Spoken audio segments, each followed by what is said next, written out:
Tonight, Noblesville residents are raising concerns about this home, vacant for more than a year on a busy street in downtown. They want it either torn down or restored. RTV6's Nicole Griffin is working tonight to find out why people are concerned and what the owner of that house is planning to do now. Driving down 10th Street near Clinton in downtown Noblesville, it's not hard to notice this large home that sits right on the corner.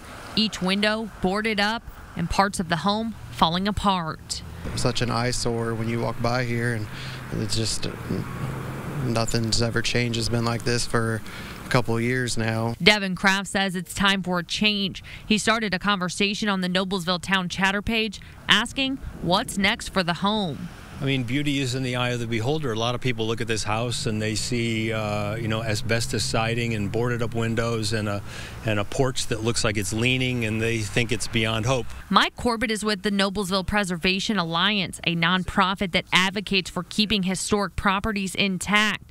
The group gives grant money to owners of historic homes. This one sits on the site of the first courthouse in the county, but he understands it's not always a possibility to restore the home.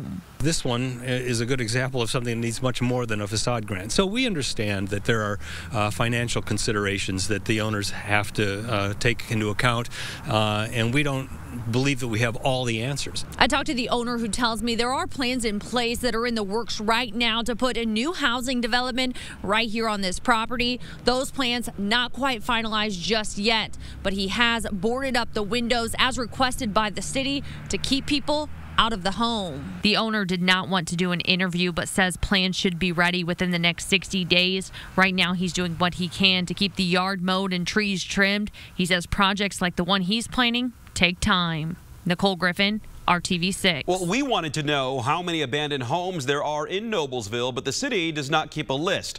A spokesperson says abandoned homes are dealt with by a planning code enforcement official once a complaint is filed. In this case, after an investigation, the city asked the owner to board up the windows.